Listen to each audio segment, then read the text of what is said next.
we proceed with our chopais. So let's all join together. And just to remind you, remember, these chopais, let's try not to just go through it mechanically. Remember, each one is a sacred formula, a powerful mantra that can help us achieve in different spheres of life.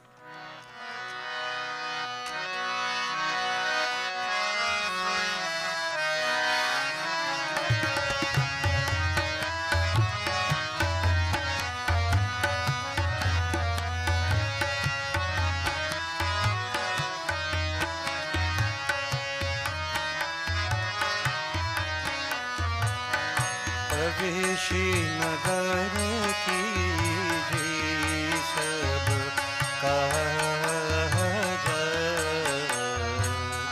हृदय रखी खशलपुर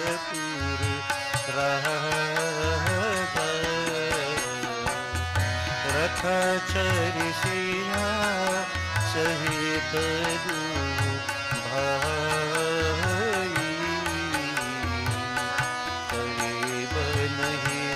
अवधि शिर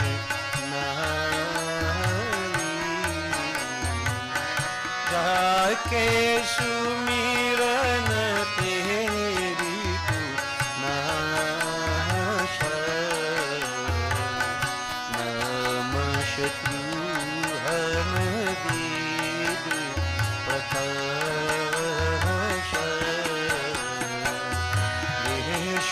भरण पोषण कर जो आकर नाम भरत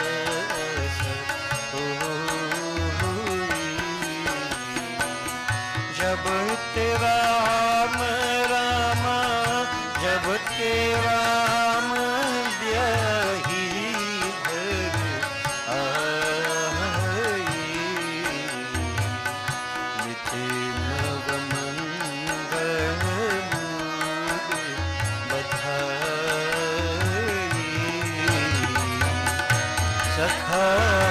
धर्म में शरत जाती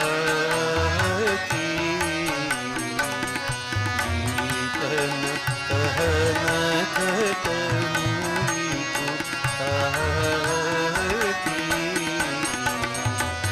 जय राम श्री राम जय राम श्री राम जय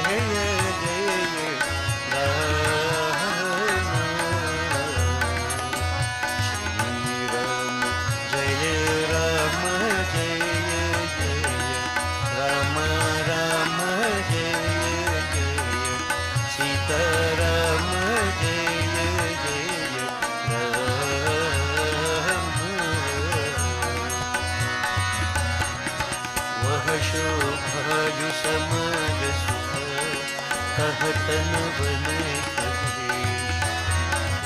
वरने शारद शेष सुखी सुरस जाम महिष सिया पति रामचंद्र की जय शरणम बंदो पवन तुम्हारे कल बन पवक ज्ञान घना जासु हृदय आगर बस ही राम शरचाप धरा ओम नमो भगवते वासुदेवाय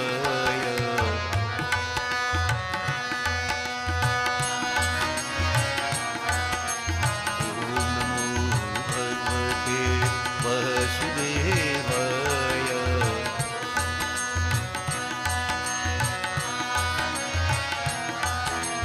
ओम नमो भगवते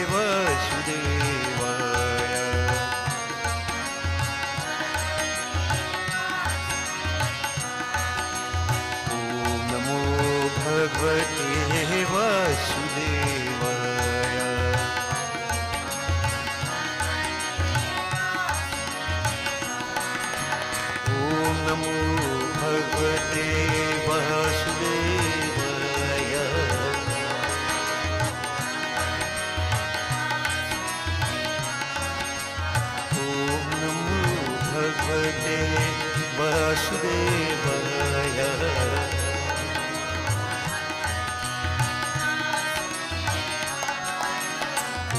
नमो भगवते वासुदेवाय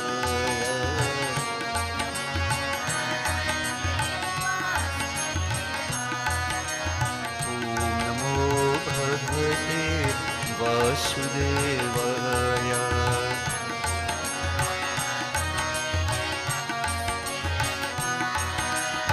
ॐ नमो भगवते वासुदेवाय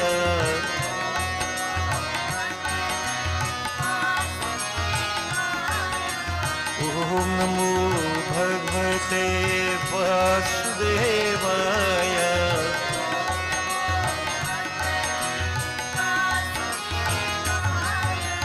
ॐ नमो भगवते वासुदेवाय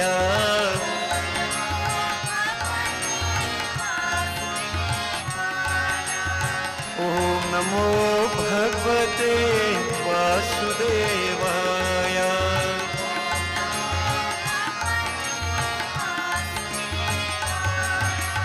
ॐ नमो भगवते वासुदेवाय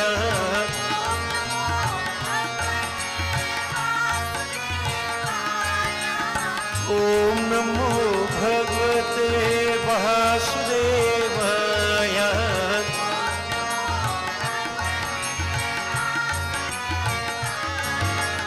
ॐ नमो भगवते वासुदेवाय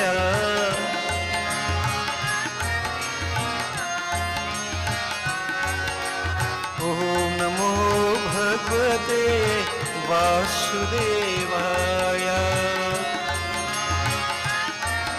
भगवते वासुदेवाय ॐ नमो भगवते वासुदेवाय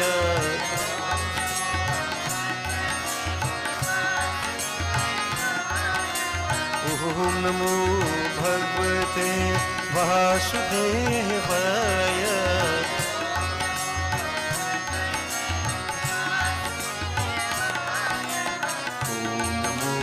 भगवते वासुदेवाय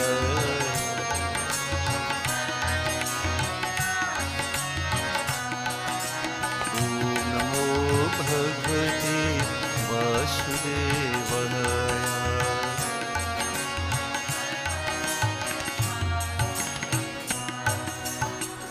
बोलिए श्री वासुदेव भगवान की जय। Now devotees, we will glorify the Pancha Devata through the simple Kirtanam that we use. And we have said this quite a few times, but a reminder I think is perfectly in order. Remember, I've been saying there are different levels. As a matter of fact, just to remind, everything we do in Hinduism has three different levels. What we call the experimental outlook, cosmological outlook, and metaphysical outlook. Bear in mind also that there are three ways of devotion: Bahya Bhakti, Ananya Bhakti, Ekanta Bhakti. Now these terms is good to pay attention to understand, so you know what you're doing. And I keep saying, we strive to rise from preschool to higher levels in religion.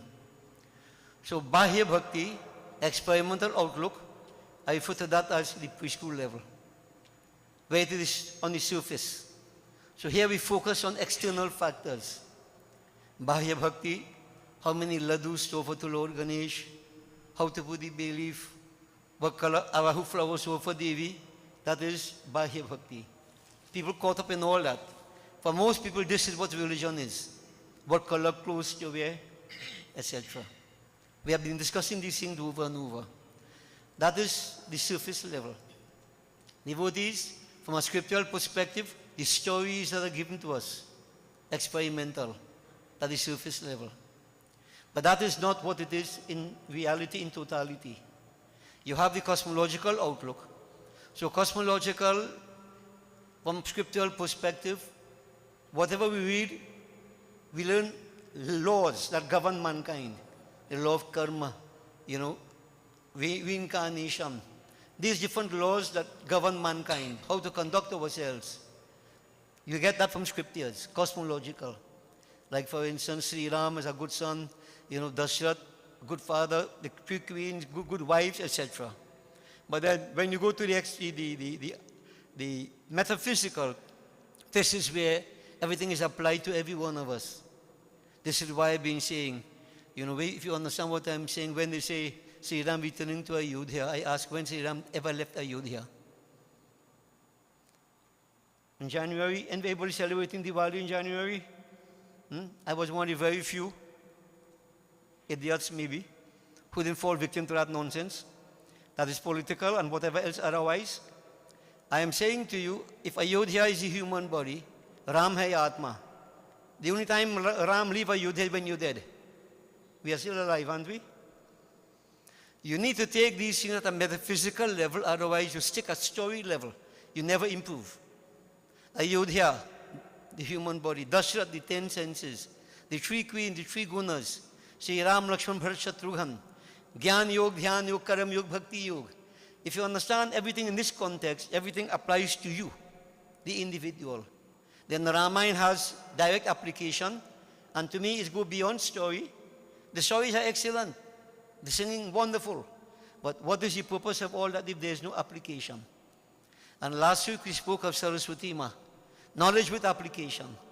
I can learn the whole Ramayana and chant it from beginning to end, but if I don't apply it, what does it matter? There's no application. And this is Ananya Bhakti, Ekanta Bhakti, where you go to that point where when you understand all this, Ekant, one end, Aham Brahmasmi, I become one with that divine. This is the ultimate objective to be achieved. So devotees, gradually, and you have been exposed to this years now, and I'm hoping that you understand at a different level. Right? You try to understand at a different level. You go beyond the preschool, beyond the primary. Try to go secondary at least, tertiary, very good, if you can reach there. So I'm saying all this in the context of, I want to begin by glorifying the Panchadevata. And I did explain this to you already. These 5 aspects of divinity we need to worship on a daily daily basis. Ganesh Bhagwan, Devi Ma, Shivaji, Vishnu Bhagwan, Suraj Narayan Swami. And to remind you again the metaphysical application. All right? Each of these aspects that we refer to them, they represent a particular tattva, an element out of which we are made. So you notice you have 5. Panchadevata. You have Panch Mahabhut, 5 main elements. So devotees, to remind you again, Vishnu Bhagwan, he's Adhishtatri Devata, the presiding deity of Akash, ether. And at the same time, I'll mention to you, Akash, what is the quality of Akash? Quality of Akash is sound. And what do we have? What instrument do we have in the human body that helps us to recognize and assimilate sound? The sense of hearing. So follow what it is like. I'm giving you 3 different levels here. All right? So Vishnu Bhagwan, when I worship Vishnu Bhagwan, the Lord Vishnu we worship, yes. But what it implies, even more metaphysically, I purify the sense of hearing. What do I mean by purifying the sense of hearing? I don't like to listen to stupidness, to put this simply. I'm very selective in what I hear. I gravitate towards subtleties, towards divinity, the sense of hearing. We know many of us, we like to hear old talk, rumor, whatever.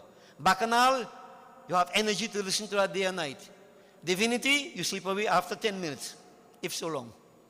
That is because the sense of hearing is not purified. So when I worship Vishnu Bhagwan, and I keep saying, God doesn't need anything from me. When I do all these karmas, I'm working on myself metaphysically. So Vishnu Bhagwan, I purify the sense of hearing. Akash Tattva, the sense of hearing. Devotees, let's take it in order. Vayu Tattva. When I worship Vayu, well actually Suraj Narayan, we say Suraj Narayan. Adhishtatri Devata for Vayu Tattva, or air. The quality of air, touch, and of course sound, but look at the main quality, sense of touch, tactile sense. When I worship Suraj Narayan, notice the heat of the sun and everything, you feel it? Suraj Narayan, the tactile sense. I bring it under control. I purify it, so to speak. Devi Ma, Shakti, she is the Adhishthatri Devata for Jal, water. Sorry, fire. Again. Fire has form. And we know what fire does. So Devi Ma, when I worship Devi Ma, form, the sense of sight. What I see. I purify the sense of sight. Okay? Gajanan Swami, Adhishthatri Devata for Jal. Jal Tattva. The quality of Jal, taste. Now, some may say, what nonsense is talking? Water don't have no taste. All never taste Vasa water. You get this? But we're talking about the devotees, not the liquid water, the tattva, Jal. Right? The sense of taste. Gajanan. And Shivaji, he is the Adhishthatri Devata for Prithvi Tattva, earth, the physical element, the sense of scent, olfactory sense. So in other words, when I glorify these five at different levels, yes, I'm praying to God, it brings psychological satisfaction. I understand, if I pay attention to the cosmological, the importance of the sense of hearing, sense of sight, sense of touch, etc. Bring it under control, go beyond the gross to the subtle. And devotees, when you see now, I look at the metaphysical, you understand what it does with the workings. Metaphysical, all the emotions we have. The body is made of the quintuplication of this Pancha Tattva, this Vedant. 25 tattvas make up the physical body. So things like, anger, fear, all these so-called emotions, combination of the tattvas. When I worship, I bring all these under control. This is the metaphysical part of it. So that's a whole discourse, for a whole week. That's a whole year. But, I'm trying to get you to assimilate it. And I'm putting all this to you because this is not the first time I've said it. So devotees, try to, when you worship, if you understand why you do what you do, it's easier to get success. But if you can't fully understand, well, I'm putting, this is what happens. So at least you continue to chant, continue to worship these different aspects, Pancha Devata, and you bring our purification of this body. It's not that God needs anything. It is to our benefit. I want you to understand that. What can I give to God that God doesn't already have? That's conceit. Arrogance to think I could give to God, give that Lord anything. So devotees, when I mention all these, again, to remind you, you on your own. I could chant it for me, purify myself. I can't do it for you. You have to do it for yourself. So understand what it is all about. Everything in Hinduism, we do, even the practices we carry out, all these are aimed at helping us, not God. God doesn't need anything. This is the higher level. When you're in preschool, God help me, God do this, God do that, God come like a broom to wash it, to sweep away all your rubbish, right? No, don't disrespect God. That inner divinity, that is who we are. And when I go through these processes, I remove the external coverings to tap into who I am and what I am. Aham Brahmasmi. Now you can't gravitate towards all this thing if you're intellectually lazy. And I mentioned to you, this is why Guru Vasish mentioned laziness and stupidity. We are lazy intellectually. We expect everybody to do something for us. No, I have to do for myself. And devotees, ignorance, stupidity. We believe that I don't have to do all this. Why doing all this for? No problem. Stay where you are. Those of us who want to go forward in life, understand what you need to do.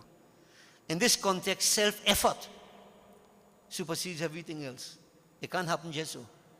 And devotees, you have heard many times they say, don't change the scenery, change your vision. Now, I was shocked when I asked somebody that one time, she never hear that. Never hear that? Don't change the scenery, change your vision. Because you change your devotees, you change it today, tomorrow, it becomes something you don't like again. Next day, you change it, it's something you don't like again. What does it mean by changing a vision? What I just mentioned. Psychological reorientation. Controlling of the tattvas in the body. All these different energies. You don't have to change your outside world. Your perception becomes different. Change comes from inside. So the world doesn't change. Oh, you could change, it could be whatever. How I perceive is the important thing. It's a personal journey, individual. So those of us who still caught up and affected and whatever else, you ain't changed your vision yet. You're still caught up with the scenery. And you will remain in that state of uncertainty, paranoia, until you see a change in vision. And notice, true learning is psychological. You change your vision, not the physical. So devotees, all this is what we do in Hinduism.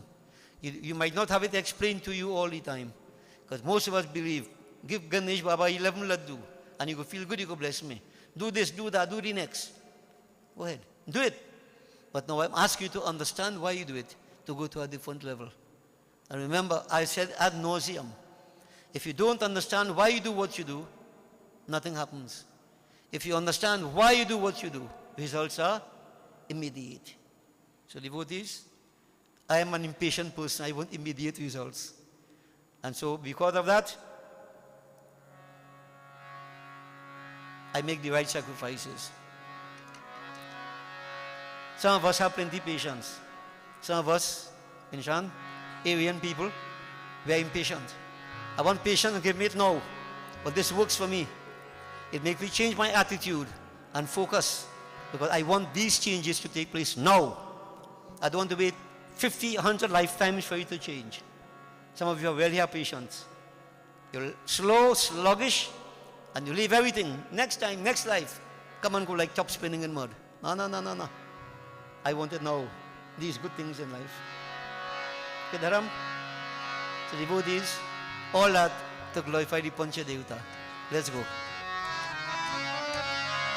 He Ramba Hare Jai He Ramba Hare. He Ramba Hare Jai He Ramba Hare. He Ramba Hare Jai He Ramba Hare. He Ramba Hare Jai He Ramba Hare. Jai Durga Hare, Jai Jai Durga Hare. Jai Durga Hare, Jai Jai Durga Hare. Jai Durga Hare, Jai Jai Durga Hare. Jai Durga Hare, Jai Jai Durga Hare. Jai Shiva Hare, Jai Jai Shiva Hare. Jai Shiva Hare, Jai Jai Shiva Hare. Jai Shiva Hare, Jai Jai Shiva Hare. Jai Shiva Hare, Shiva Shankar Hare. Jai Vishnu Hare, Jai Jai Vishnu Hare. Jai Vishnu Hare, Jai Jai Vishnu Hare. Jai Vishnu Hare, Jai Jai Vishnu Hare. Jai Vishnu Hare, Jai Jai Vishnu Hare. Jai Hare, Jai Aditya Hare. Aditya Hare, Jai Aditya Hare. Aditya Hare, Jai Aditya Hare. Aditya Hare, Jai Aditya Hare. Jai Rama Hare, Jai Jai Krishna Hare. Jai Rama Hare, Jai Jai Krishna Hare. Jai Rama Hare, Jai Jai Krishna Hare. Jai Rama Hare, Jai Jai Krishna Hare. O japa kariye hi nam man bhavare. ओ जपा कर यही नाम मन बावरे, जपा कर यही नाम मन बावरे, ओ जपा कर यही नाम मन बावरे, जय राम हरे जय जय कृष्ण हरे, ओ जपा कर यही नाम मन बावरे, जय राम हरे जय जय कृष्ण हरे।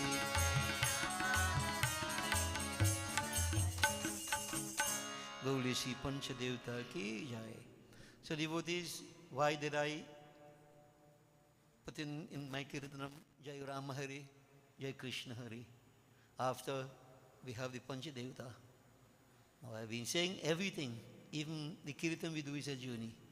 So when I can purify the Pancha Tattva, I can go beyond the 5 koshas, the 5 sheets, etc. What do I find inside? My true Nitya, Atma. And who is Atma? Ram hai Atma, Krishna hai Atma. Bhagavan Sri Krishna in 13th chapter said, I am the soul in each person. We all know Sri Ram is Atma. Atma hai Ram, Ram hai Atma. So you see, when you chant all that, you purify all that, you go beyond that, what do you find? You negate everything else. What is left? Ram, Krishna, Atma. Atma, part and parcel of Paramatma. So even this simple kirtan is a journey. You understand what you're doing. You know, certain things take place, and that journey takes you inward. Many people don't have a deep understanding of what going inward means. But by chanting, you become very much more internalized. You get into the inner powers. This is the power of kirtan. You can sing kirtan, clap and nice, and you're going outside, only how nice it's sounding. Nah, you won't reach to that point. You will get some crumbs from the bird. But devotees, if you understand the internal journey, it happens, and you get closer and closer. This is why kirtan is so very powerful. Right? It helps you. It helps you go deep inside. Just chant. Reflect on the glories of the Lord. Meditate upon them. Devotees, we are told in scriptures, the Lord manifested himself, creating all these leelas, names and so on, that have power. So by chanting these things, we activate these energies. We go beyond the external to tap into the internal power. This is why there is nothing like this. There is nothing like this. Some of us may think, I sing God's name, he pleads with me, and he blessed me. That is okay. That is a preschool. But I'm trying to put you a bit at a different level now, right? You know, you chant, and the power of the name, the vibration is created. And what is vibration? Sound vibration. Not Vishnu Tattva, Akash Tattva. Sound is Akash. So by chanting and so on, devotees, as I say, all the tattvas are purified to a great extent. The journey is inside. You tap into Sri Ram, Sri Krishna, your true Nitya. So devotees, all these little points, we make you do these things over the years. But this is now providing a little bit deeper information, the technique, what it does, why it is so important, why it's so powerful. To convince you, because I would like to believe that you have now matured to a different level. You can understand. You're like a child, creeping, you have to hold and stand up. Now you're standing on your own, you're walking on your own, I hope. So that, you know, there's a greater confidence in what you do, in yourself. This is where the journey takes us. Okay?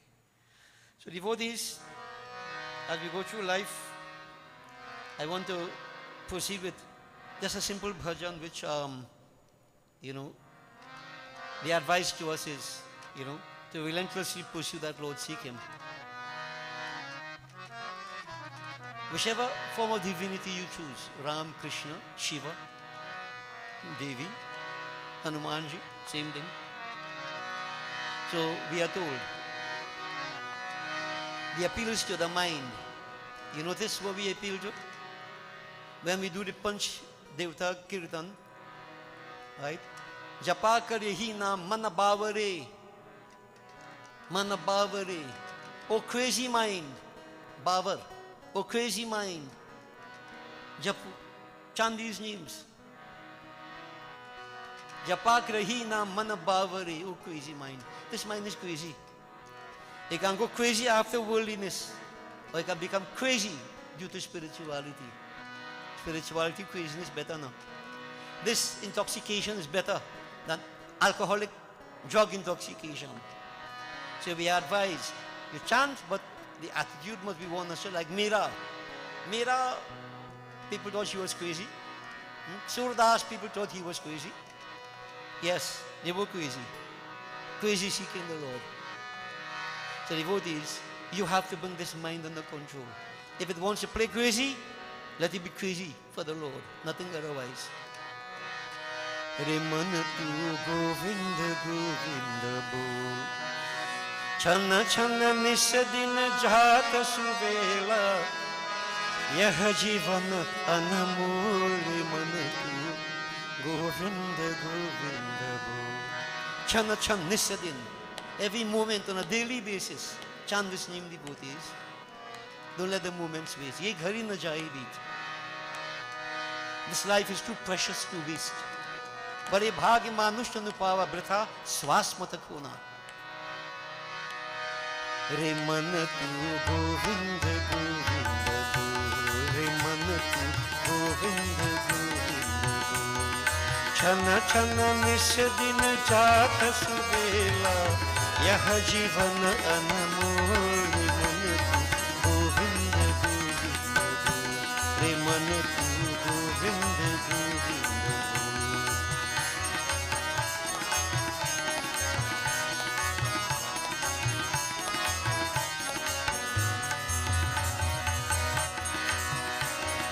उम्र गई बहुत थोड़ी बाकी जगमग हो मत दो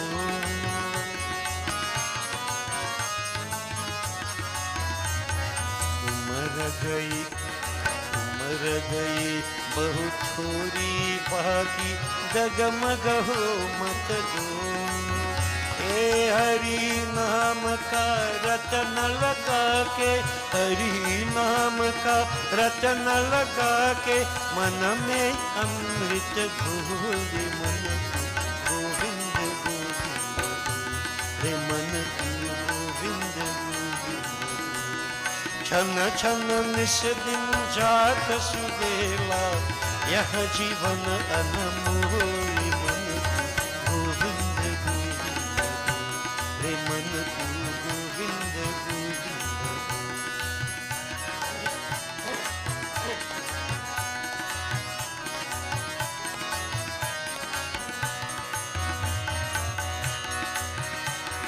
श्याम सुंदर की बांसुरी यहाँ नित बोलत मीठी बोल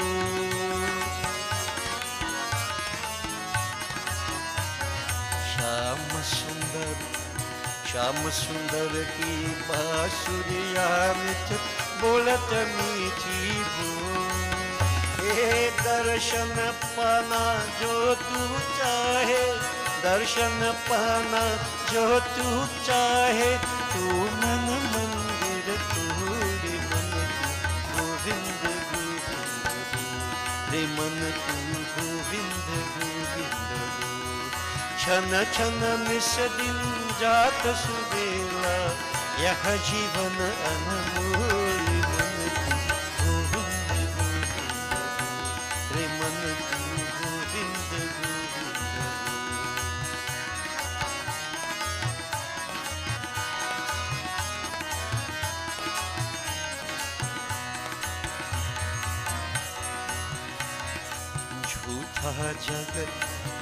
झूठा जगत सत्य परमेश्वर ज्ञान तराजू तो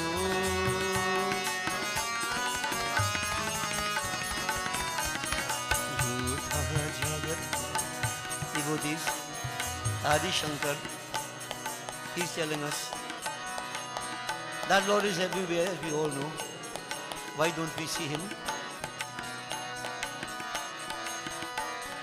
To see that Lord, what we have to do is to purify the screen of the mind. hate, anger, lust, greed, jealousy, etc. ज्ञान के साबुन लेकर निस्दिन अंतर का मैला धोना, तब निश्चय राम भक्ति रस चाखो. If you don't purify the screen of the mind, which is like a bushel blocking off that spirit divine light, how can I see it? Oh man, the world is false, jhutha. Why? It's changeable. Satya Parameshwar, the divine is real, meaning unchangeable. Why gravitate towards the changeable? Why not seek the unchangeable? Then you don't have to change vision or even scenery. You become one with that infinite. Man, jago, wake up.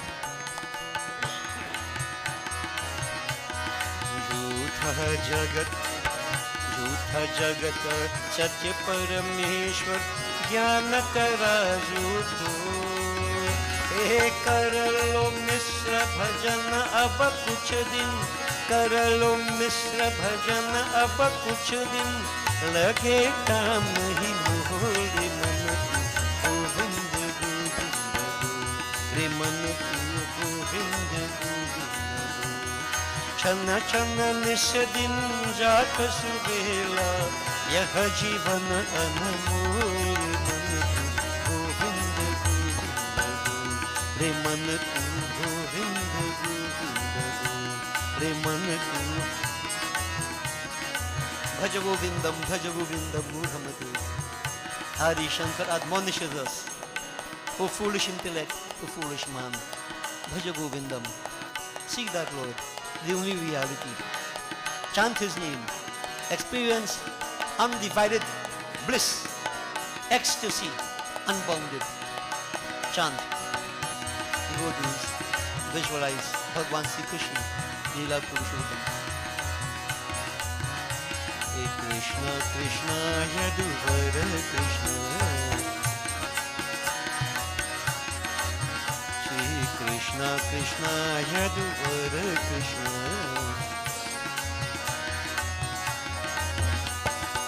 Murhara Keshava Yadava Madhava Murhara Keshava Yadava Madhava Krishna Krishna Yaduvar Krishna Shri Krishna Krishna Yaduvar Krishna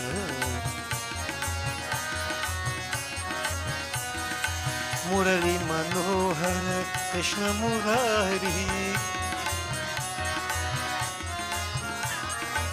Murari Manohara Krishna Murari Krishna Murari, Shama Murari Krishna Murari, Shama Murari Murahara Keshava, Yadava Madhava Murahara Keshava, Yadava Madhava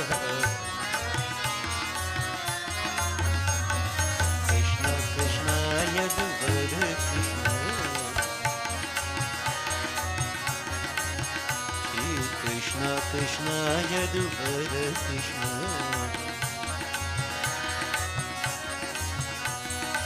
Murahara Keshava Yadava Madhava Murahara Keshava Yadava Madhava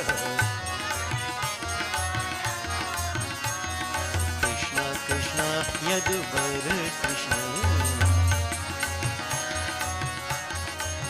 Shri Krishna Krishna Yaduvar Krishna Krishna Krishna Yaduvar Krishna Jai Jai Krishna Krishna Yaduvar Krishna Hare Krishna Krishna Yaduvar Krishna.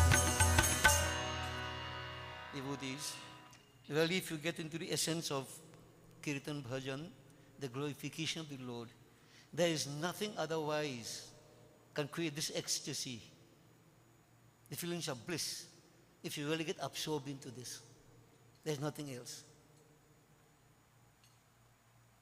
So this is the advice given to all of us, and this is the methodology, amongst other things. It is said the easiest, the safest, the surest, and best way to please God, as we say. Meaning what? Understand what this means. To tap into that inner divinity is through the chanting of the name.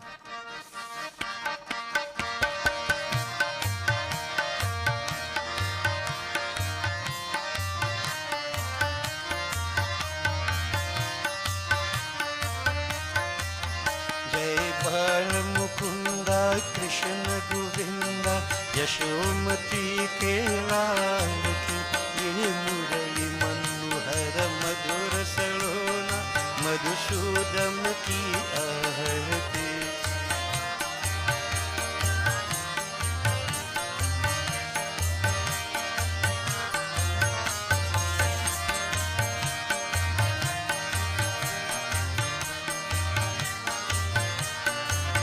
जय बाल मुकुंदा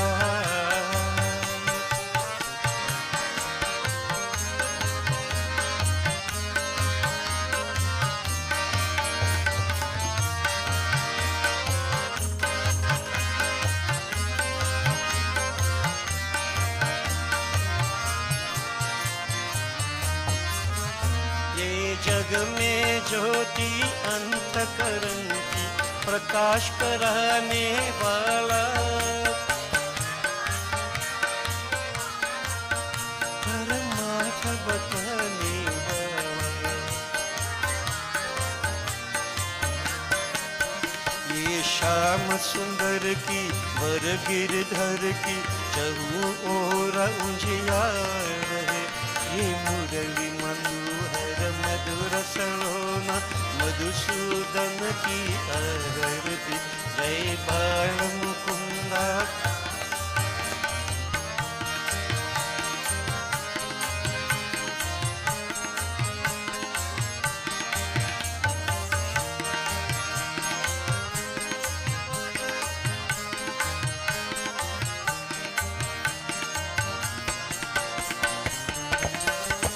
ये अमृत वाणी भेद बखानी संत रिझाने वाला भव पार करने वाला ब्रह्म ज्ञान यही स्वर्ग धाम यही कुंजन मोहन छवि धाम की ये मुरली मनोहर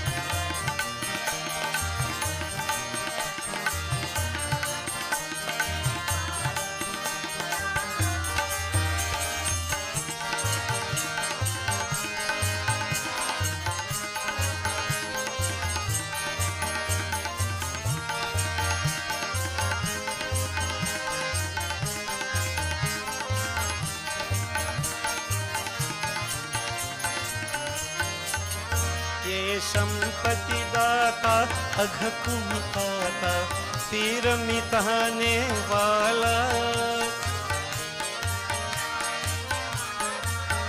धन ध्यान बधने वाला कवि कृष्ण हृदय में कवि कृष्ण हृदय में दीप जले अनहद घंटा ध्वनि पाठ रहे ये मुरली मनोहर मधुर सलोना मधुसूदन की आरती जय बाल मुकुंदा कृष्ण गोविंदा यशोमती के लाल की ये मुरली मनोहर मधुर सलोना मधुसूदन की आरती जय बाल मुकुंदा जय बाल मुकुंदा जय बाल Mukunda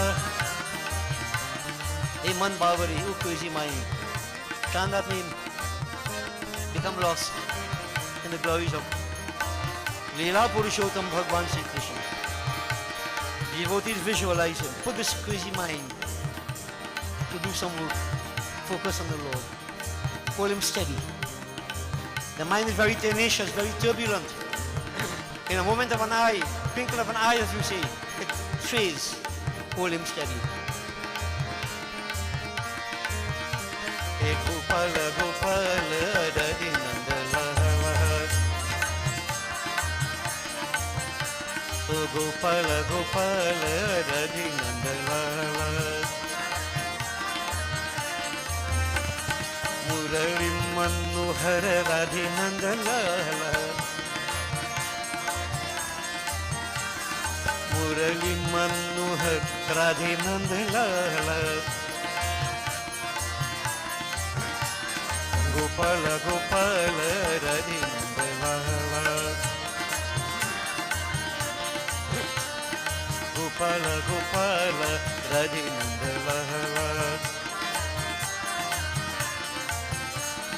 Madhubana Sanchara Radhe Nandalal. Hey Madhubana Sanchara Radhe Nandalal. Oh Radhe Nandalal. Jai Jai Radhe Nandalal. Hare Radhe Nandalal. Madhubana Sanchara, Madhubana Sanchara Radhe Nandalal. Murali Manohar Radhe Nandalal. Hey Murali Manohar Radhe Nandalal. Gopala Gopala Radhe Nandalal. Murali Manohar Radhe Nandalal. Oh Gopala Gopala Radhe Nandalal. Oh Radhe Nandalal. Jai Jai Radhe Nandalal. Radhe Nandalal. Radhe Nandalal. दर्शन दे दो ही ना अखिया हर दर्शन की प्यासी दर्शन दो कम शाम ये यशोदा की बाल दर्शन दे दो प्यारे नंदलाल दर्शन दे दो प्यारे नंदलाल दर्शन दे दो हे यशोदा की बाल दर्शन दे दो यशोदा की बाल यशोदा की बाल यशोदा की बाल दर्शन दे दो प्यारे नंदलाल दर्शन दे दो प्यारे नंदलाल दर्शन दे दो नटवर लाल दर्शन दे दो नटवर लाल दर्शन दे दो दर्शन दे दो दर्शन दे दो नटवर लाल नटवर लाल नटवर लाल दर्शन दे दो हे गिरिधर बाल दर्शन दे दो गिरिधर बाल दर्शन दे दो प्यारे नंदलाल दर्शन दे दो हे यशोदा के बाल दर्शन दे दो यशोदा के बाल यशोदा के लाल यशोदा के बाल दर्शन दे दो प्यारे नंदलाल दर्शन दे दो दर्शन दे दो हमको दर्शन दे दो। हे हरे हरे कृष्णा हरे मुरारी, हरे हरे कृष्णा हरे मुरारी, जय जय गोवर्धन गिरिधारी, ओ जय जय गोवर्धन गिरिधारी। हरे हरे कृष्णा हरे मुरारी, हरे हरे कृष्णा हरे मुरारी, जय जय गोवर्धन गिरिधारी, ओ जय जय गोवर्धन गिरिधारी। गोवर्धन गिरिधारी, हे गोवर्धन गिरिधारी, हे राधा मोहन राधा जीवन, राधा मोहन राधा जीवन, मंगल कुंज विहारी, हे मंगल कुंज विहारी। जय हरे कृष्णा गोवर्धन गिरिधारी।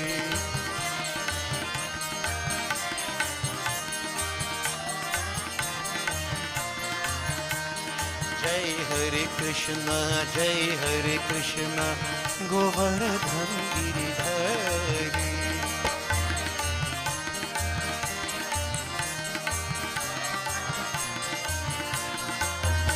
हे राधा मोहन राधा जीवन, राधा मोहन राधा जीवन, मंगल कुंज विहारी, हे मंगल कुंज विहारी, हे मंगल कुंज Vihari.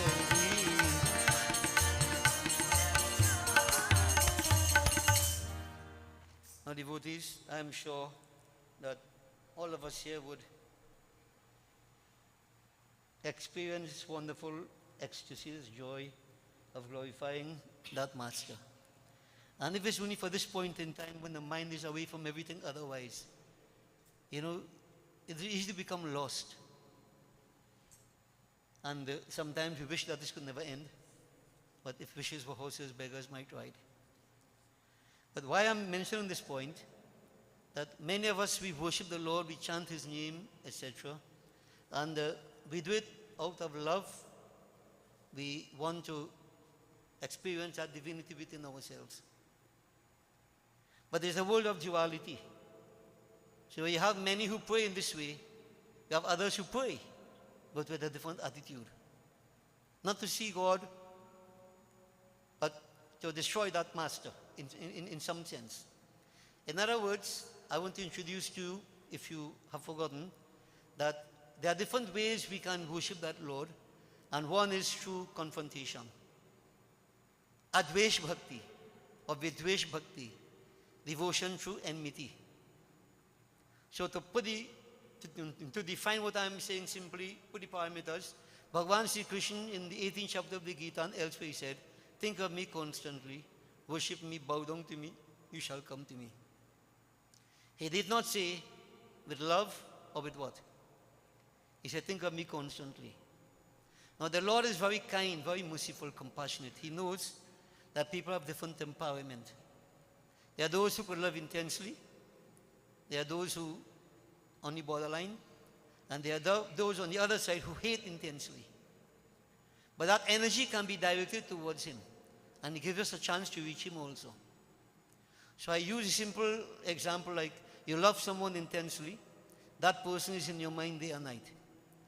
If you hate someone intensely, that person is also in your mind day and night. So here, thinking of the person day and night is there. But what factor is different? One is love, one is hate. So in this context, Ravan was a devotee. Kans was a devotee. Hiranyakasipu was a devotee. So devotees, there were these two brothers, Hiranyakasipu, Hiranyaksh. Hiranyakasipu was the elder of the two. Both of them were very powerful, but wicked. Power corrupts. Absolute power corrupts absolutely. Hiranyaksh, he stepped out of bounds, so to speak. He went against the laws of propriety, goodness. We are not dealing with him. But they said the Lord had to manifest himself in the form of that divine boar, Varaha avatar, to destroy him. So according to Hindu mythology, Vishnu Bhagwan assumed the form of the boar, Varaha avatar. He destroyed Hiranyaksh. Hiranyakasipu was very angry. His brother was destroyed by who? Lord Vishnu. So automatically, revenge grew in his mind. And devotees, we must remember what the Gita has said, attachment leads to desires. Desires unfulfilled, anger. From anger, delusion. From delusion, loss of memory, loss of reason power, self-destruction. So it's important to notice though, that these people who on this side, what happens to them? So, attachment to his brother, not recognizing that the brother did something that's improper or whatever else, Hiranyakasipu wanted to take revenge. Anger in his mind. And so, on such a state, devotees, people become deluded. But let's put it simply, he realized that without that divine spiritual power, he can't take revenge on Lord Vishnu. So he chose to perform some austerities, but he chose the Brahma aspect. Now Brahma, as we have mentioned time again, I wouldn't talk too much about the metaphysical, but remember, Brahma, Rajasic, material. Everything is material here. So the aspect he worshipped alone will signify to us that, he wanted to gain some power, whatever he wanted in a material sense, not spiritual. Okay? So he chose to worship the Brahma aspect. Of course, in this state of delusion, these devotees they can't differentiate. They make differentiation between Vishnu, Brahma, Shiva, not realizing Ek Brahm. There is one God. So he believed that Brahma was a different God from Vishnu, different from Shiva. So in other words, I'm trying to point out to you the journey of this person. Delusion steps in. They can't differentiate, they don't see clearly at all. And this is the journey of every one of us who are caught up in this kind of situation. Attachment, desire, unfulfilled, anger. In anger, revenge, whatever, will become deluded. Delusion. You don't see the reality. But it doesn't take away from the fact that you can make your efforts. This Hiranyakasipu devotees went to a secluded spot and he performed intense austerities. And as we have been saying, there is no gain without pain.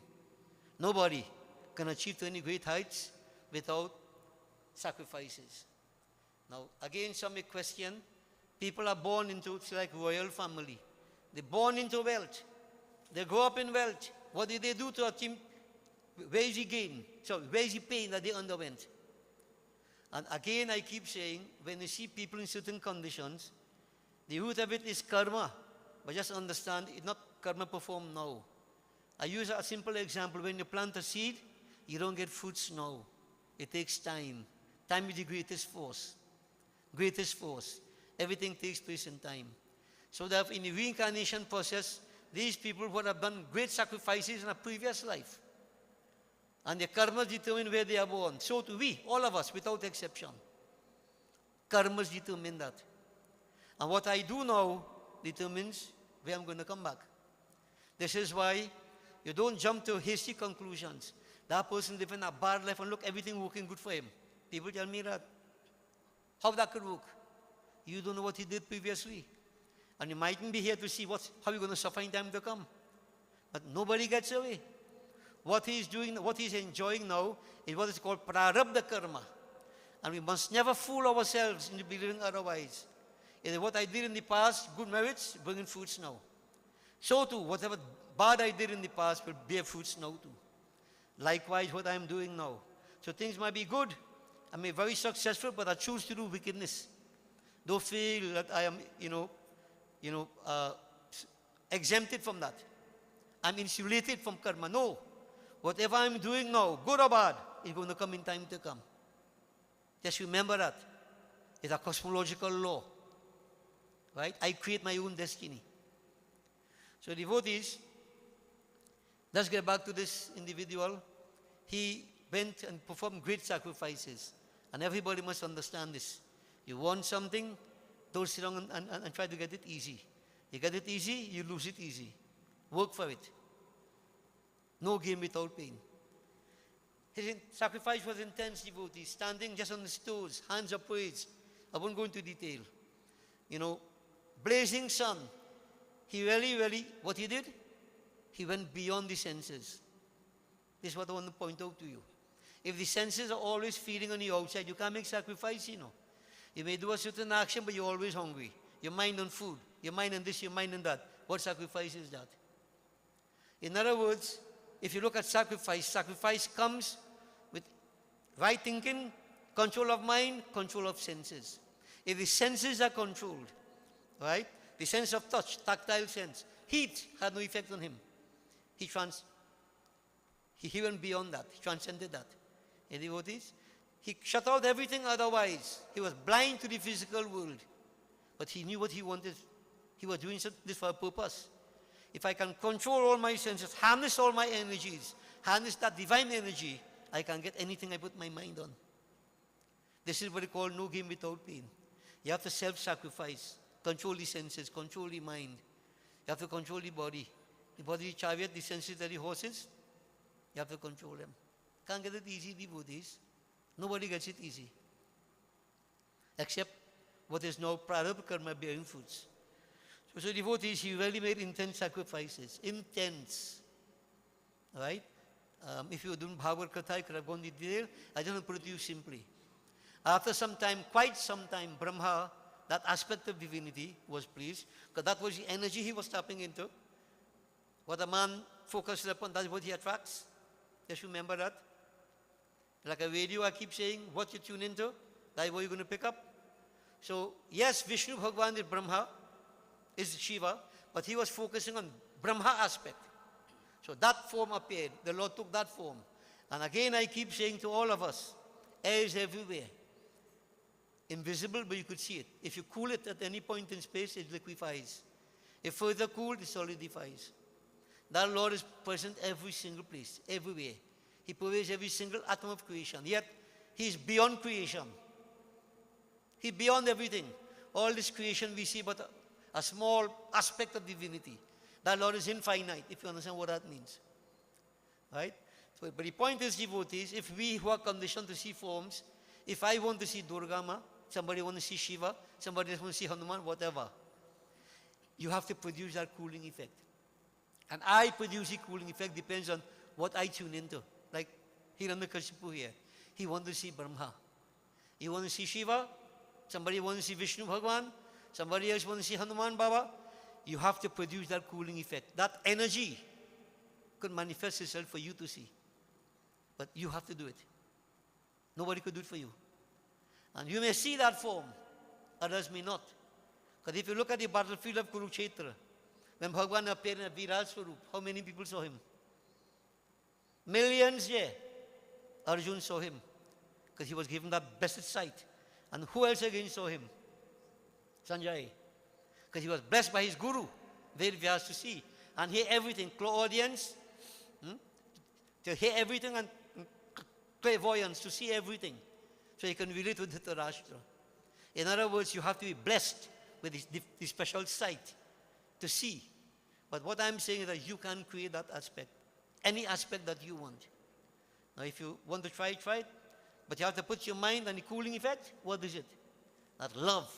You have to restrain the senses, sacrifice, right? Belief, conviction, etc. We have been discussing this all along. Now, many of us, we don't have that.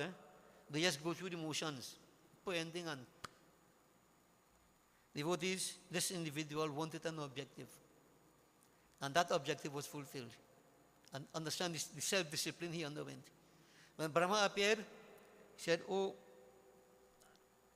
Hiranyakashipu, ask a boon, ask what do you want? Well, what he wanted, devotees, he wanted power. He didn't want to die. He said, Lord, I don't want to die. Bless me, so I wouldn't die. Brahma said, everybody has to die. One day is birth, day is death. Ask for something otherwise.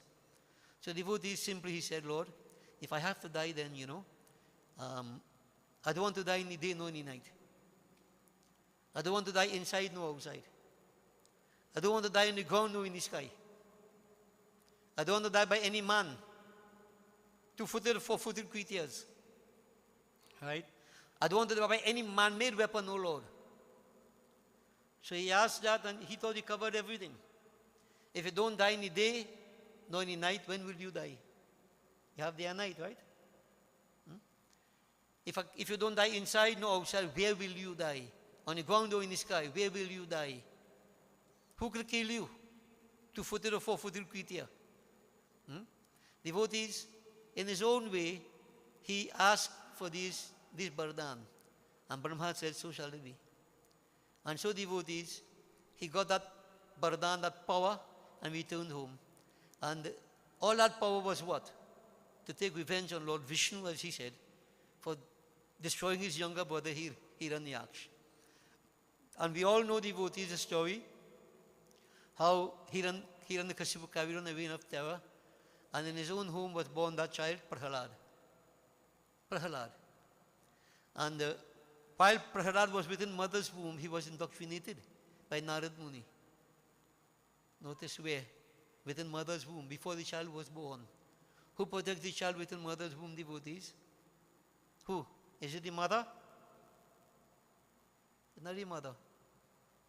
It's the divine. The divine protects that child. Narad, as a messenger of the divine, he indoctrinated that child. In the worship of Narayan Bhagwan, the same person, same being who was the enemy of his father. Watch how situations play out. And devotees, when the child was born, he was actually indoctrinated into the values of Sanatana Dharma. Nothing made him change. Bear that in mind. And we keep saying you can't wait till a child 8, 9, 10 years and want to teach the child everything. When the tree already going bend, you can't straighten it. You go break it. That's a different topic. We have discussed that many times. Indoctrination of the children. The right values from early in life. So this child, devotees, no matter what, when he was sent to Gurukul, the Guru was taught to teach this child that Hiranyakashipu is Bhagwan. He is God. He is the only God. And you see this thing about how much God we have? From since a long, long time it's existing, People displaying some power and think, Bhagwan ban gaye. He come God. And many worship him as God. Straying from the path of spirituality, the true path. All right? I won't go in details. This is why when you're grounded, I'm saying to you, none of this nonsense had any effect upon my mind from since small growing up. Bhagwan come, Bhagwan go. I worship Bhagwan. The real Bhagwan. Not a man who believes he's Bhagwan. Or people believe he's Bhagwan. We have plenty of that in Hinduism. All right? Plenty of that. Devotees, stick to it. Hiranyakashipu, he proclaimed himself as Bhagwan, not Vishnu. So as we keep saying, the mantra was not Om Namo Narayanaya, Om Namo Hiranyakashipuaya. Follow? And I'm hoping in time to come you have Om Namo Haridevaya. Yeah. If all would do that, or pass over before you could do it. None of that. The divine. Devotees, this Guru, under the power of Hiranyakashipu, he couldn't do otherwise. And scriptures tell us, when the guru behaves in a certain way out of fear, out of expectation, dharma vinash ho jai. Dharma is going to decline. If the minister politically gives advice based upon fear or expectation, the state is destroyed.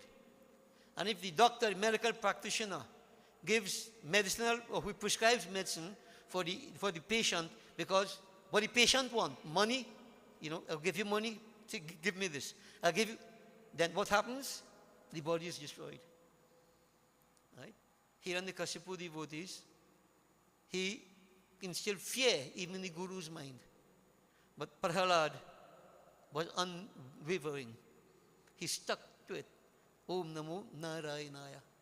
And when he was brought before the king, he was the lineage offspring, next in line. But of course, this king wouldn't think, but there's a next in line, Because such people, even their own children, become their enemies. If you understand what I mean. Because they become a threat to them. No, I will destroy you, as is happening here. Prahalad could not accept that Hiranyakashipu is God. Yes, I have to consider you as Bhagwan, but you are not Bhagwan. Narayan Bhagwan is Bhagwan. That is the enemy to Hiranyakashipu. Devotees, and so when efforts were made and nothing happened, the child was unwavering, then the best thing to do was to destroy him, his own child. This happens when there is ego and all the negativities. Prahalad was thrown from a mountaintop, we heard that, put in front of an elephant stampede in a snake pit. His mother was forced to administer him poison. All efforts failed. And instructive to note, and this is what I call Gyan Bhakti, unconditional surrender. Prahalad never said, oh God, help me. He never questioned, oh God, why are you doing this to me? As many of us would do. And we even go so far to say, God, you shouldn't do me this. We become God, Father. Understand? That is not surrender. Prahalad devotees, no matter what, the thought never occurred in his mind. And this is what we call unconditional surrender. When you see people question God, whatever religion you question God, you're not a Jnani Bhakt. No, you're not. You didn't unconditionally surrender. Why are you questioning God? When there's unconditional surrender, there's no question. There's no thought of questioning. It doesn't even occur to the mind. Devotees. So everything failed. Everything failed. Prahalad, Jnani Bhakt, his mind, notice indoctrination from Narad Muni while within mother's womb. The child unwavering in his belief, firm. Devotees, Prahalad, nothing happened to him no matter.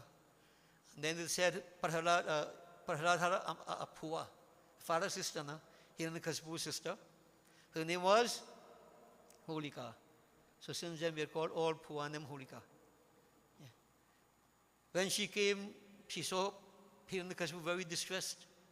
And between brother and sister, sometimes you have between siblings, brother and brother, sister and sister, and sometimes they cook up some nefarious plots. When we see they get in some trouble from whoever, Prahalad was Hiranyakashipu's problem. And the story says, devotees, she said, oh bhai, I will help you. I'll help you destroy him. And it said she had a special bardan, some say a shawl, she could wear and sit in fire, and fire wouldn't burn her. She decided that she will fool Prahalad, and she will sit in fire, put on the shawl, let them kindle fire, and Prahalad will die, nothing will happen to her. And so, depends on who's saying this story, the Phuwa went and she fooled Prahalad with chocolate and thing. You know what I mean? Sometimes people come and they fool your children, give them sweetie and thing, and they believe them more than they believe parents. All like psychological warfare. Yeah. Scheme, trick. Yeah. I mean, you could have genuine ones, but when somebody out to get you, they're out to get you, Devotees, but that was neither here nor there because in the general scheme of things, her end was coming. So she could try to fool Prahalad, whatever. Nothing will happen to Prahalad. Prahalad went and sat on that chitta with her devotees. And fire was kindled. And they said, a loud piercing shriek was heard shortly afterwards. Everybody think Prahalad died. When everything burned down to ashes, Prahalad was seen in the ashes, playing as we say. No Holika. No Holika. Holika was burnt. And devotees, I believe that tonight they would have Holika Dahan. Every year, on the full moon day, they have Holika Dahan. Many places symbolize they reenact the burning of Holika. And then when Holika is burned, the next 15 days, they put aside for rejoicing, merriment. Because this demonic force, Holika, was destroyed. And the vote is, it is said, these 15 days that approaching from here on, after Holika is burned tonight, time of the Devtas, merriment, reflection, and so on, the sages went into deep meditation. You know, but here in the Kaspu still there. But one demonic force destroyed, Prahalad. And some attribute this situation to Bhagwa that we have, holy. Now, it is spring season in India. We don't have spring season in Trinidad. Why I can't understand it. People celebrating spring season in Trinidad. We have rain season and dry season. Where's spring season coming from? But you know, copycat, no? Mimic men, devotees, so spring season, right? But there are spiritual undertones to this whole thing. Many people throw abuse and all them things, you know, and powder and so on and so forth. And again, as usual, the superficial aspect of it. Who teeth looking red, who teeth looking black, some teeth looking black before self. Whatever, painting the self, whatever, that is the enjoyment. But after that, what happened? Back to square one. And I've said before, play by all means, but colors have connotation. Every color has a connotation. White, red, pink, blue, whatever. You know, all these represent certain characteristics, qualities that exist inside of us. So I keep saying, range your body, no problem. But what is the color of your mind? That's the external representation. Since I started to understand this thing a little more devoted, I stopped coloring my body, you know. I want to color my mind. I play Bhagwa every day. Trying to color my mind with different qualities of divinity. Yeah? But I mean, all I play Bhagwa, no problem. And then I get old and I can't do anything. Because you have to run and someone else chase you down and thing now. And that's the enjoyment. And spray you. And spray inside your eye, inside your mouth. That is what we call Bhagwa. You have to drink all kind of thing and, you know, different intoxication. Let me go into all that. But what I keep saying, the external, as in every single thing we do right now, Diwali, all the celebrations is the external. Nobody paying any attention to the internal. And with the passing of time, you'll find that, you know, the celebrations change, they vary, different things are going to happen. And before long, devoted, the spiritual aspect of it dead. But I'm trying to point out to all of you that there is a spiritual aspect of Bhagwa. Right? And as a matter of fact, this is the most important aspect of it. The destruction of evil. Evil that exists, and internal purification. Internal coloring, range. Range chunariya.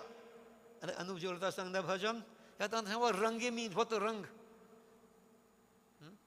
Ram Nam Sadhu Rang, the bhajan say Sitaram Kahiye. You have to understand what these things mean, not coloring just so. Right? Color, but by all means understand its connotation. Okay? So, this time of Bhagwa symbolizes the destruction of evil. And the devotees, that evil Holika was destroyed. And to just go a little bit further, when Hiranyakashipu realized that nothing more, he alone was left, there's a post in which he put fire inside of there. There's red hot and there's white hot. That post became white hot. And Hiranyakashipu called Prahalad, said, Prahalad, you say you God all about? Because Prahalad said that Hari Bhyapak Sarvatra Samana. Yes, Pitaji. He didn't respect his father, he didn't disrespect him, you know. But you know, he didn't swallow anything you telling me going against my God. I can't do that. I can't go against my God. Yes, my Lord is present all about. And they said, Prahalad, your God inside this post, this white hot post?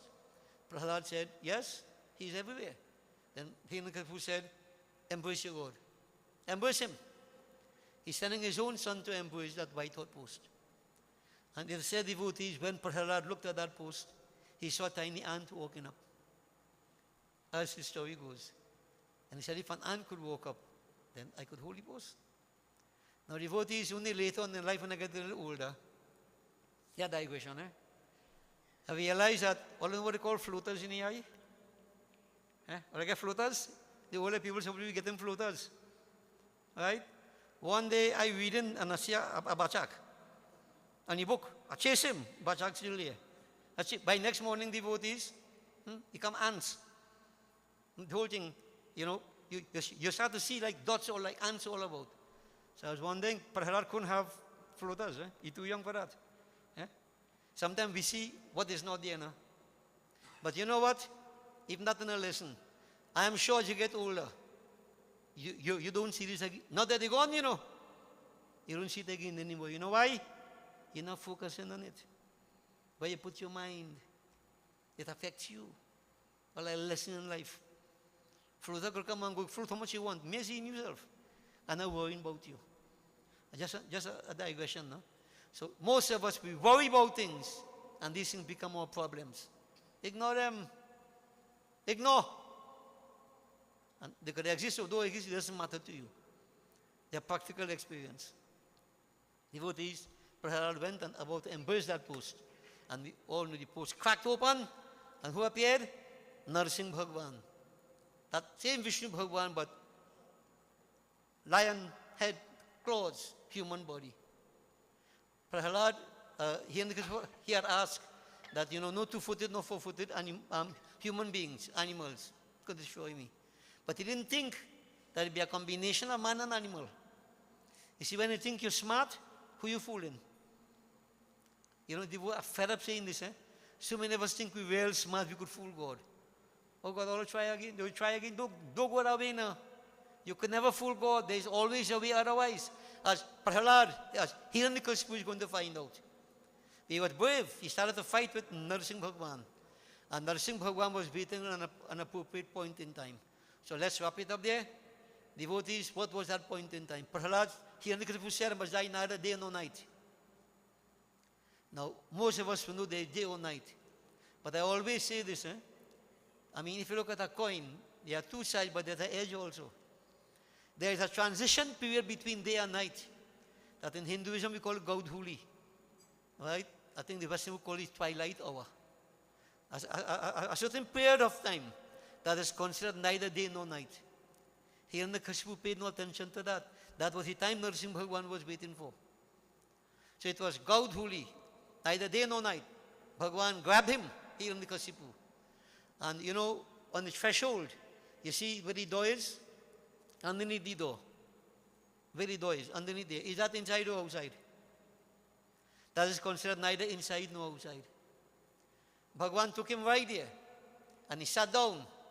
Bhagwan sat down. And he put Hiranyakashipu on his lap. And he said, now Hiranyakashipu, tell me, daytime or night time? Neither day nor night. But unfulfilled? Couldn't answer. Are you inside or outside? Neither inside nor outside. Are you on the ground or in the sky? Neither in the ground nor in the sky. I'm in your lap. Am I a man or animal?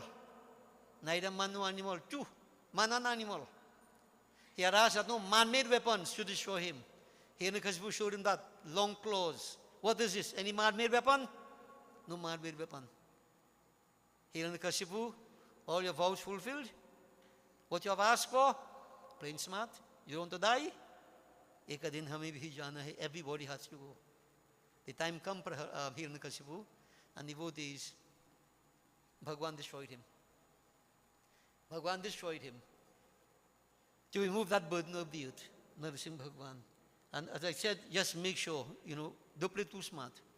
We can't fool God.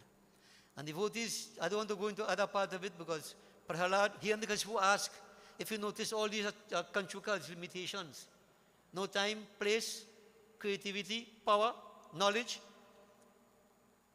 all these occur because of limitations.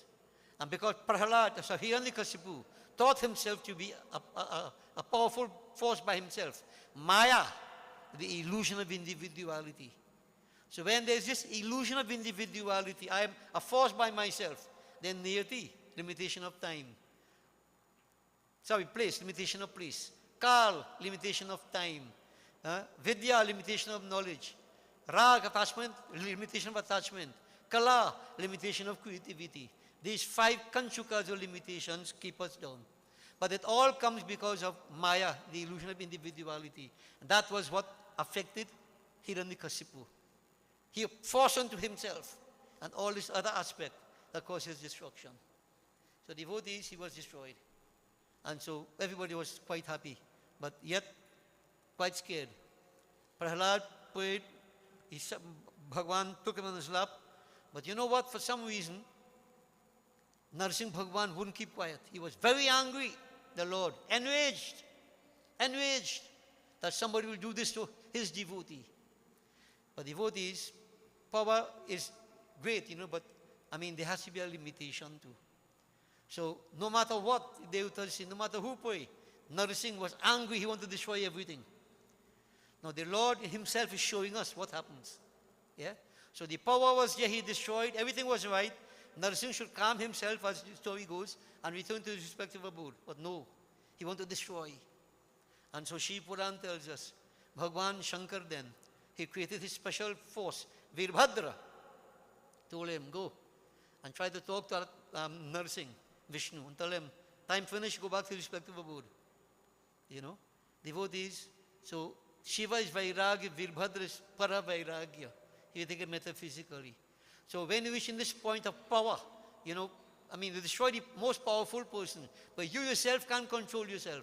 You have to have that supreme state of Vairagya to overcome that. That was what Shiva sent, Virbhadra. But devotees, nothing would do. Bhagavan told Virbhadra, if he doesn't listen to what to do, I want to destroy him. And that elephant, the lion skin that he has, take it out and bring it back for me. I want that. And devotees, they said, Virbhadra assumed the form of what they call a sharab.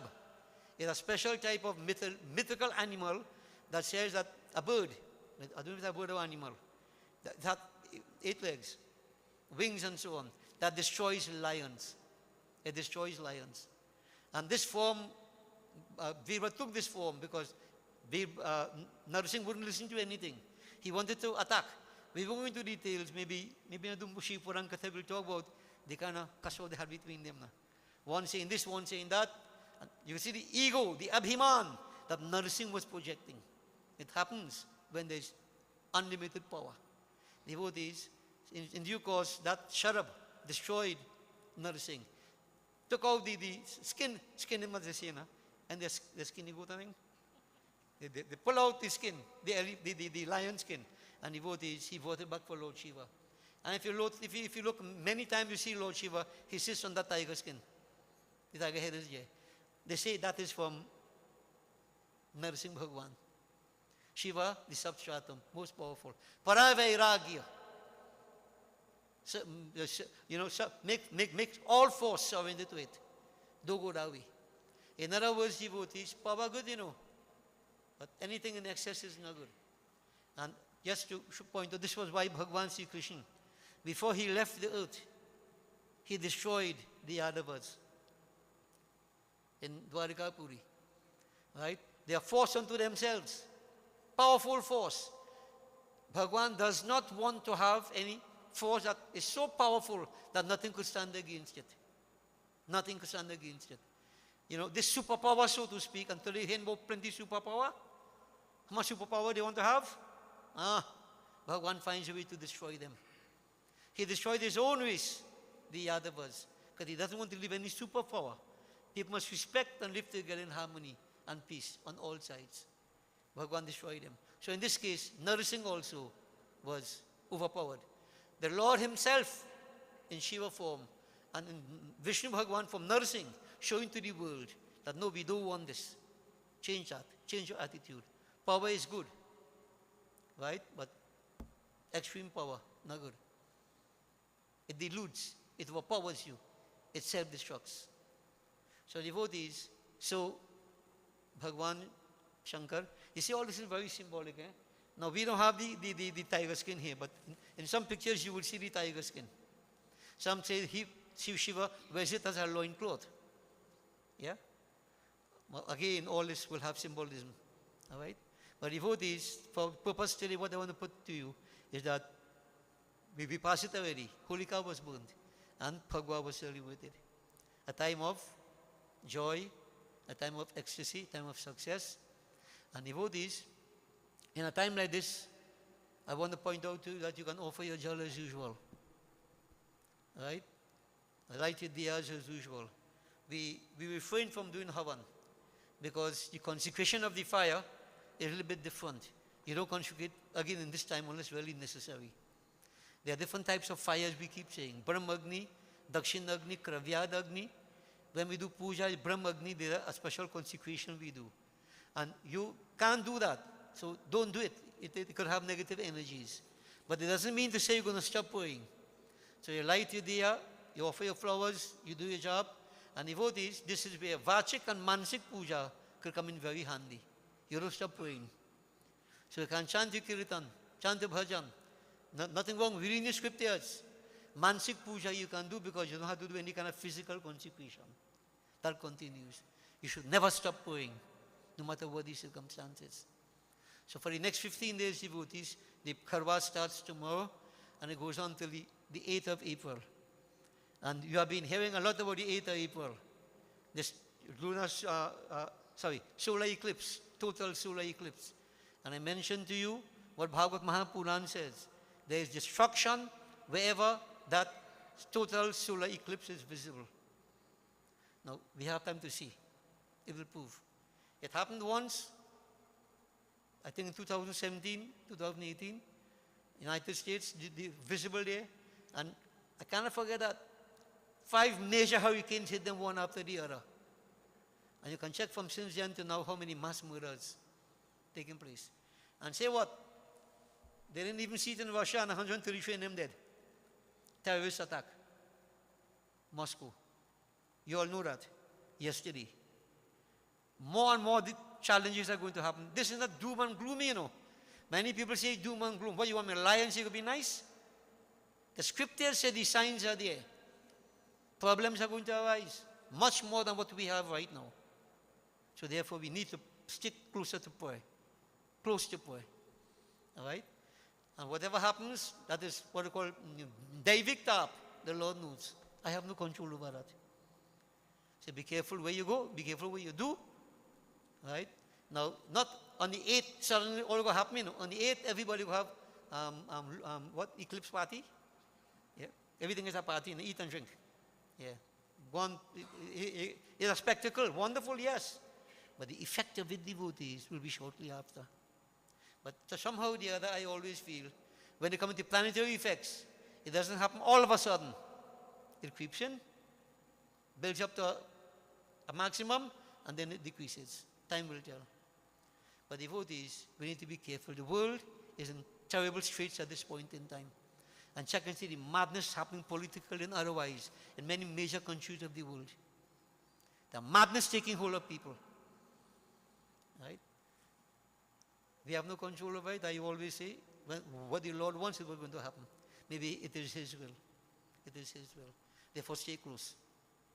And let me end it by reminding you, remember, when we speak about the jata, what the grind rice in a long time, many of the young ones, you know, don't know about that because they are accustomed to blender and thing now, what do you call it, mill, right? Long time they had a flat stone on the ground, in the middle a piece of iron, and another flat stone on top of that. So when they had to grind rice, put the rice in between and spin that around. Saurav, you understand what I'm talking about here? You ever see it? Never see it, you see? We gotta get a jata for them to see. Yeah. Indian Arrival Day, they will pull out all them things and show everybody. Indian Arrival Day. But again, I keep saying, that was so long time. Yes, we advanced, but what was the reason for that? Listen, simple lesson. That all the grains that stayed very close to the middle, they never get grind up. All that stray and come to the edge, all them grind to powder. And the sages learn a lesson from that. If you stay close to the fulcrum, you understand what that is, right?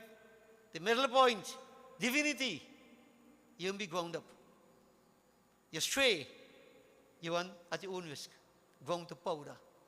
They make chili out there. And then you can put some sugar and it will eat you. They will throw you away. So devotees, the whole point is that stay close to divinity. Close to divinity. Don't play games. Be honest and sincere. Be straightforward. You can protect yourself and the children. Because in today's world, devotees, almost everything is a game. Almost everything is a game. Some hidden agenda right through. It will be exposed. be exposed. Be honest and straightforward. And you can't go wrong. Okay? So devotees, this morning, I want to put this to you. And bear in mind, it's a time of rejoicing, but not rejoicing in the way people take it. That they get the rumbus and the start. Drinking and whatever else. God ain't gone on a holiday, We adopt a different methodology in our prayer. Because remember, I started, it's not God you're doing this for. Right? God didn't need anything. So everything God gone for holiday, you're going to pray, and you go back, you know what you do? You like the hug. You bathe him, powder him, perfume him, give him a chance, back in the mud. So when you go back in the mud and pick up mud, you got to come back and bathe on him again. Why not remain clean, remain pure, and keep going from strength to strength spiritually? Don't let the thing fall along the devotees. It's a detriment. And I keep saying, you light your diya, you need to keep putting fuel on a daily basis so it won't burn out. You leave it for a day or two, you'll start all over. Consistency is important. Dhriti, firmness is important in devotions. Don't compromise. So, I'd like to mention because many people feel it's holiday. God gone for holiday. So we could enjoy yourself. You know what holiday mean? Yeah? Pitra Paksh, you're afraid to go enjoy yourself because they blew hamburg you. You're afraid you're dead more than the living. But Karwas, enjoyment, free. No devotees. Keep up your point, keep up your momentum. Don't let it slip. Don't. And when we come to Navratam, we're very much prepared. The energy is right, we can worship that divine energy. So having said this, devotees, we had mentioned that next week we'll have service, but as I getting older, I've forgotten when is holiday ending. When I was teaching devotees, the first thing I looked for was when was the holiday. But now, we have no holiday. So it's only this morning that child remind me that next week is Easter. Friday is holiday, Saturday is holiday, Sunday is holiday, Monday is holiday. Who point? Yeah? Dharam already booked a ticket out. I won't tell you where you're going. Right? So I thought we would have service, because next week it's Phagwa also. But when I understood, that it's a long holiday and people won't, I have said that next week, we'll call off service for next week. All them clapping on them for that? All happy?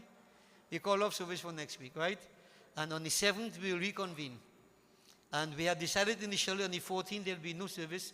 We'll have service on the 14th. Okay?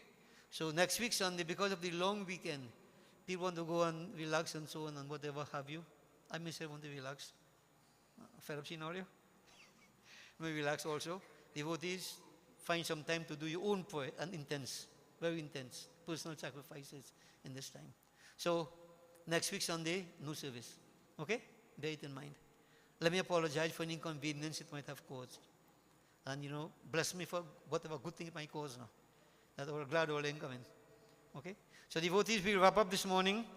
And I leave it up to you now to just keep it going. Okay, devotees? Keep your journey going. And we hope to see you all on the 7th? 7th. Okay? All right, so we'll conclude here. Please all stand. Let's do our prarthana. We join together Om Jai Jagadish Hare of the proceed the wrap of this morning's devotions.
त्रिविध तप निवारण हे विभु अज जनेश्वर यादव पाहि मां शिव हरे विजयं कुरु मे वरं शिव हरे विजयं कुरु मे वरं प्रतिदिनं कुशलं जय मङ्गलं प्रतिदिनं कुशलं जय मङ्गलम् मंगलम भगवान विष्णु मंगलम गरुड़ध्वज मंगलम पुंडरीकाक्ष मंगलाय तनुहरि ओम आवाहनम न जानामि विसर्जनम पूजां चैव न जानामि क्षम्यतां परमेश्वर परमेश्वरी ओम लाभस्तेषां जयस्तेषां कुतस्तेषां पराजय येषाम् इन्दिवर्षां हृदयस्तु जनार्दन ओम सर्वे भवन्तु सुखिनः सर्वे सन्तु निरामया सर्वे भद्राणि पश्यन्तु माँ कस्य दुर्भाग भवेत् ओम मंत्रहीनम क्रियाहीनम भक्तिहीनम गणेश्वर हे परमेश्वरी हे सदाशिव हे जनार्दन हे कपीश्वर यत् पूजितं मया देवा हे माँ हे देवी परिपूर्णं तदस्मि मे ओम असतो मा सद्गमय तमसो मा ज्योतिर्गमय मृत्युर्मा अमृतं गमय ओम त्वमेव माता च पिता त्वमेव त्वमेव बन्धुश्च सखा त्वमेव त्वमेव विद्या द्रविणं त्वमेव त्वमेव सर्वं मम देव देव ॐ शान्ति शान्ति शान्ति हरि ओम। गर्व से कहो, गर्व से कहो, गर्व से कहो, बोलिए श्री सत्य सनातन धर्म की, बोलिए श्री स्वाहा माता की। शुभमस्तु। Blessings to all. Kindly be seated, devotees.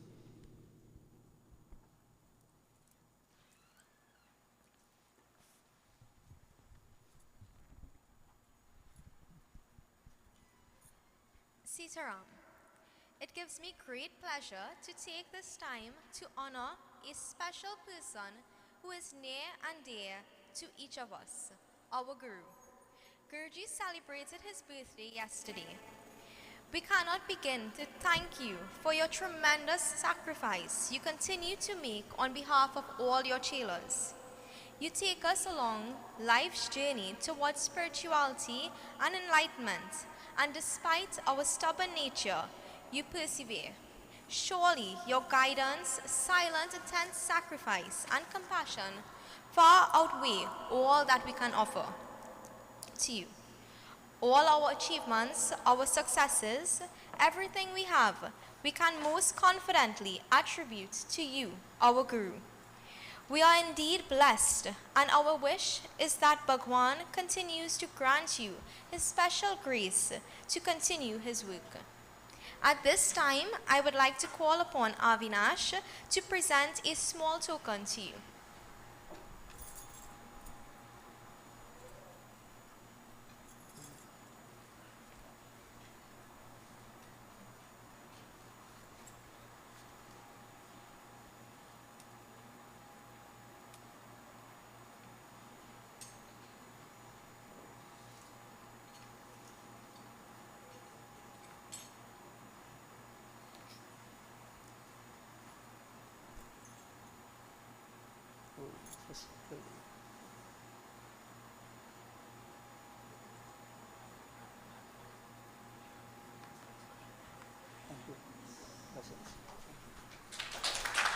Thank you, Avinash.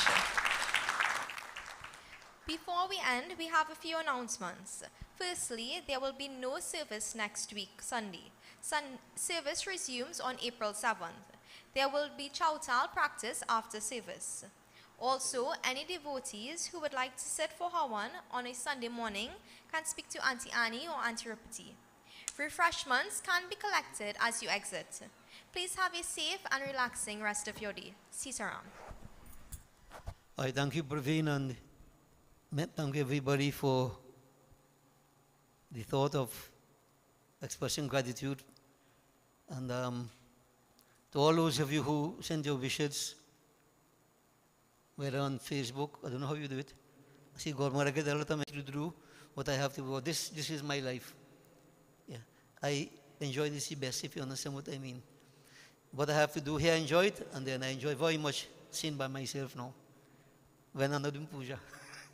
So it's wonderful. And I know we have a few people whose birthday is going to come up. Ishan, when is your birthday? 15th. We'll have service before then. Neela, when is your birthday? Tomorrow? Right. So you see, I get a vibe. Happy birthday, Neela. Happy birthday. Blessings. And Inshan, happy birthday to you also. To all the Aryan people. The world is a much better place with you all. So we say happy birthday to you, and we have a few more to come up. I know when we resume on the 7th, I think we have a few birthdays again coming up. So blessings to everybody. And next week, Sunday, I think there's celebration of Bhagwadi Awangwe Savannah. Right? It is not a SWAHA celebration, but it will be carried live on IETV, I think. But next week, you know, everybody at least put a bit on your head a little bit. You know, just put a tika, you know. This is what I've done next week Sunday. At least put a tika for you to remember the coloring of your lives. All right? Celebrate Bhagwadi is a very auspicious occasion. Very, very meaningful and beneficial. But remember the spiritual aspect of it. Okay? So devotees, blessings to everybody, and we look forward to seeing you on the 7th as journey continues. We are approaching a very important part of the year with Navratri and Hanuman Jayanti coming. So let's dive into this pond of devotion. Blessings to everybody.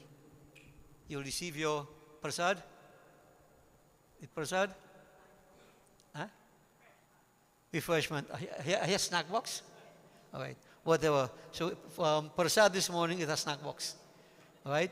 That's for Easter, next week Sunday. Okay. So blessings to everybody. Have a safe journey back home.